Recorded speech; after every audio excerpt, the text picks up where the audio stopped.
Bismillahirrahmanirrahim. Innallaha la yastahyi ayyadriba mathalan ma ba'udatan fama fawqaha فَأَمَّا الَّذِينَ آمَنُوا فَيَعْلَمُونَ أَنَّهُ الْحَقُّ مِنْ رَبِّهِمْ وَأَمَّا الَّذِينَ كَفَرُوا فَيَقُولُونَ مَاذَا أَرَادَ اللَّهُ بِهَذَا مَثَلًا يُضِلُّ بِهِ كَثِيرًا وَيَهْدِي بِهِ كَثِيرًا وَمَا يُضِلُّ بِهِ إِلَّا الْفَاسِقِينَ. Yang artinya, sesungguhnya Allah tidak segan membuat perumpamaan seekor nyamuk atau yang lebih kecil dari itu. Adapun orang-orang yang beriman mengetahui bahwa itu adalah kebenaran dari Tuhan mereka. Tetapi orang-orang yang kafir berkata, apa maksud Allah menjadikan ini sebagai perumpamaan? Dengan perumpamaan itu banyak orang yang disesatkan Allah, dan dengan itu pula banyak orang yang diberinya petunjuk. Dan tidak ada yang disesatkan Allah kecuali orang-orang yang fasik. Makna dari ayat tadi adalah bahwa Al-Quran sering menggunakan perumpamaan amsal untuk menjelaskan suatu kebenaran. Perumpamaan bisa memakai hal yang sangat kecil seperti contohnya nyamuk. Karena tujuan utamanya adalah agar manusia mudah memahami pesan yang disampaikan. Dalam kajian ilmu tafsir, amsal Al-Quran adalah metode penyampaian pesan dengan perbandingan atau analogi. Jadi orang yang beriman akan melihat perumpamaan itu sebagai pelajaran, sedangkan orang yang tidak mau menerima kebenaran akan memperdebatkan hal kecilnya saja. Renungan dari ayat di atas, jangan meremehkan sesuatu yang kecil, karena dari hal kecil pun Allah bisa memberi pelajaran yang besar. Bismillahirrahmanirrahim. Wa idh qala Ibrahim Rabbi arini kaifa tuhyil maut. Qala awalam tu'min. Qala bala walakin liyatma'inna qalbi. Qala fakhudh arba'atan minat tayri fasurhunna ilaika thumma ij'al ala kulli jabalin minhunna juz'an thumma ad'uhunna ya'tinaka sa'ya wa'lam annallaha azizun hakim.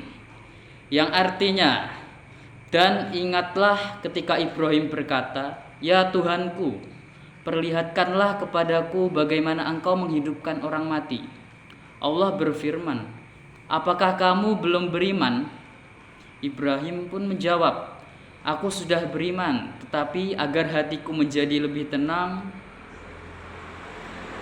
Allah berfirman, kalau begitu ambillah 4 ekor burung, lalu cincanglah semuanya.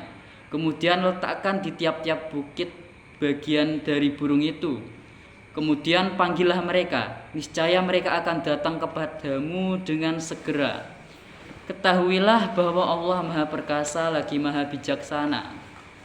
Makna dari ayat tadi adalah kisah Nabi Ibrahim yang ingin melihat secara langsung bagaimana Allah menghidupkan yang mati.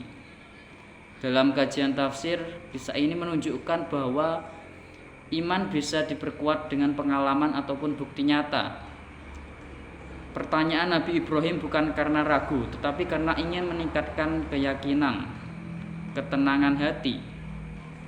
Renungan dari ayat tadi yaitu kisah dalam Al-Quran bukan hanya sekedar cerita, tetapi pelajaran untuk kehidupan manusia. Bismillahirrahmanirrahim.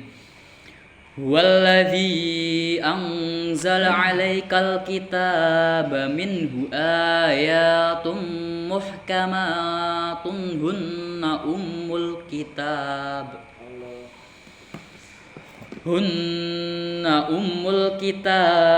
wa ukhra mutasyabihat. فأما الذين في قلوبهم زيغ فيتبعون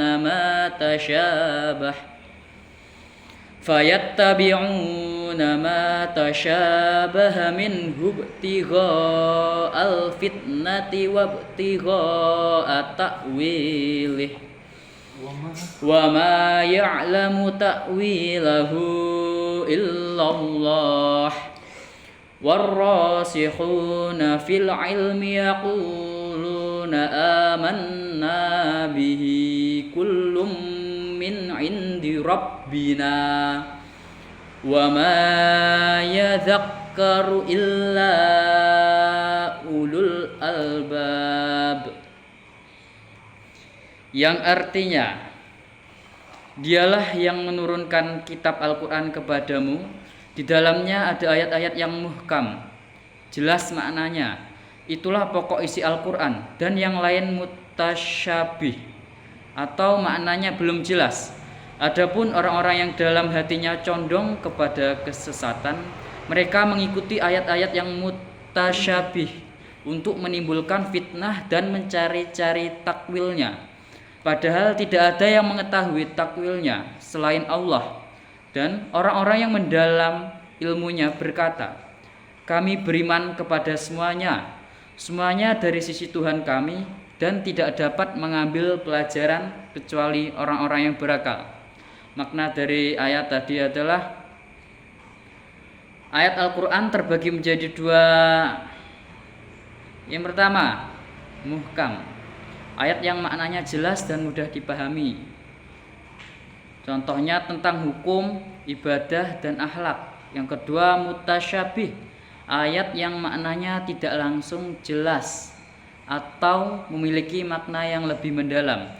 Dalam ilmu tafsir, ayat muhkam menjadi dasar utama, sedangkan ayat mutasyabih perlu ditafsirkan dengan hati-hati dan ilmu yang mendalam. Ayat ini juga mengingatkan bahwa orang yang hatinya tidak lurus sering memelintirkan ayat yang sulit dipahami untuk menyesatkan orang lain. Renungan dari ayat tadi yaitu, kita harus belajar Al-Quran dengan ilmu dan sikap rendah hati.